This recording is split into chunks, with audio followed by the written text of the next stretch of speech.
किसी ने बड़े कमाल की बात कही है, तट पर बैठे बैठे तेरे हाथ कहाँ कुछ आएगा। रतन मिलेंगे तुझको जब तू सागर में डुबकी लगाएगा। कुछ ना आए हाथ समझना डुबकी अभी अधूरी है। कितनी भी हो मुश्किल पर पहला कदम ज़रूरी है। नमस्कार, मैं जितेंद्र कुमार आज आपके लिए एक छोटी सी कहानी लेकर आया हूँ। ये कहानी एक कैब ड्राइवर की है और ये कहानी लॉकडाउन के वक्त की है, जब पूरे देश में लॉकडाउन लगा हुआ था।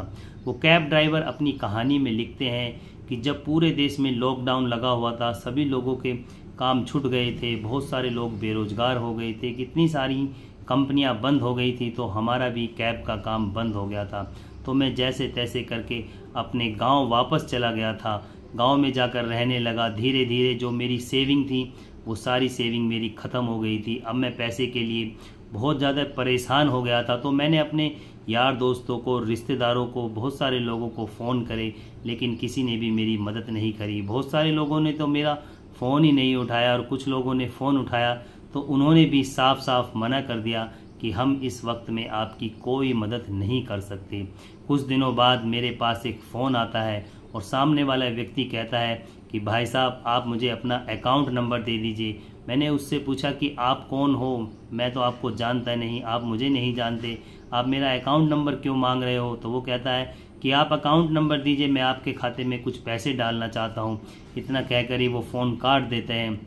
थोड़ी देर बाद मैंने उसे फिर फ़ोन करा और मैंने कहा कि भाई साहब, मैं तो आपको जानता ही नहीं, आप मुझे नहीं जानते, आप मेरा अकाउंट नंबर क्यों ले रहे हैं और आप मेरे खाते में पैसे क्यों डाल रहे हैं। तब वो व्यक्ति कहता है, मैं सब कुछ बताऊंगा आपको, पहले आप मुझे मेरा अपना अकाउंट नंबर दे दीजिए। मैंने उसे अपना अकाउंट नंबर दे दिया तो उन्होंने वास्तव में ही मेरे अकाउंट में कुछ पैसे डाल दिए थे। मुझे काफ़ी खुशी हुई, लेकिन मैंने फिर उनके पास फ़ोन करा और उनसे पूछा कि मैं तो आपको जानता नहीं, आप मुझे नहीं जानते।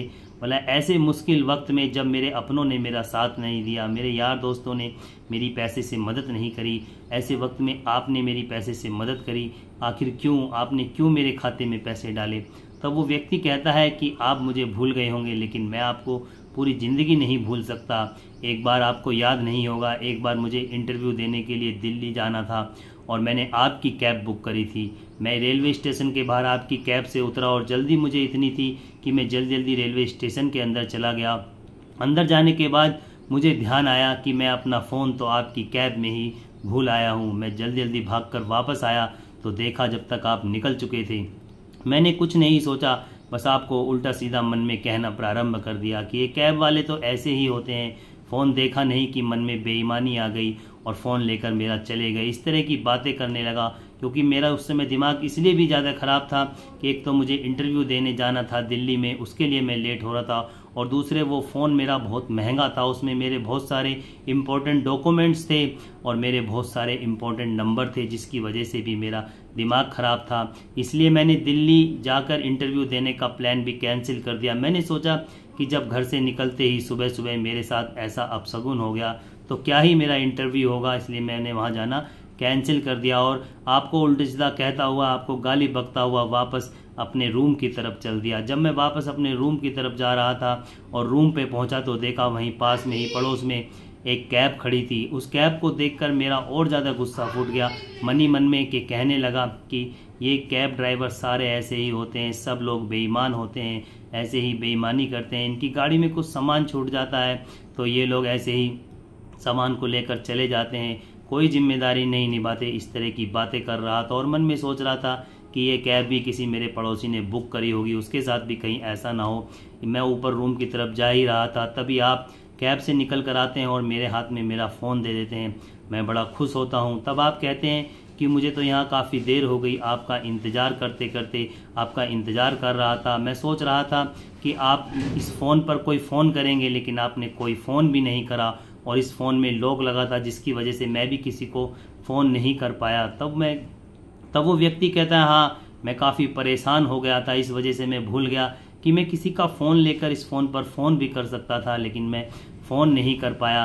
तब वो व्यक्ति फ़ोन पर कहता है कि इस वजह से मैं आज आपकी मदद करना चाहता था, उस समय आपने मेरी बहुत बड़ी मदद करी थी, आप नहीं समझ सकते उस समय वो फ़ोन मेरे लिए कितना इम्पोर्टेंट था, इसीलिए मैं आज मेरे पे जितने बन सका मैंने आपकी इस पैसों से मदद कर दी। तब वो कैब ड्राइवर कहता है, साहब आपने भी मुझे आज बहुत बड़ी शिक्षा दी है। मैंने अपनी ज़िंदगी में ये सीखा कि हमेशा अच्छे कर्म करते चलो, क्योंकि अच्छे कर्म यदि आप करोगे तो कभी ना कभी वो वापस लौट कर ज़रूर आएंगे। यदि उस दिन मैं उस फ़ोन के ऊपर लालच कर लेता, वो फ़ोन आपको ना देता, तो आज ऐसी मुश्किल घड़ी में आप मेरी मदद बिल्कुल भी ना करते। तो इस वजह से मुझे आज ये समझ में आ गया कि अपनी ज़िंदगी में हमेशा अच्छे कर्म करते चलो, क्योंकि अच्छे कर्म कभी ना कभी वापस लौट कर ज़रूर आते हैं, और जैसे आप कर्म करोगे वैसे ही आपको फल मिलेगा।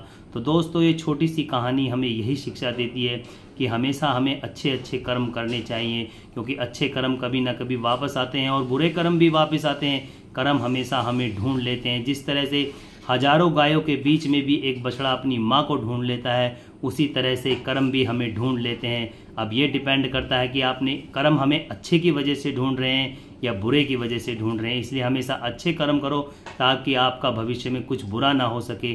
आप हमें हमेशा दुआएं कमाते चलो, मुस्कुराते चलो और अच्छे कर्म करते चलो। दोस्तों, ये छोटी सी कहानी यदि आपको अच्छी लगी हो तो हमारी वीडियो को शेयर करें, लाइक करें और हमारे चैनल को सब्सक्राइब करें। मिलते हैं आपसे एक नई वीडियो में एक नई कहानी के साथ। तब तक के लिए नमस्कार, जय हिंद।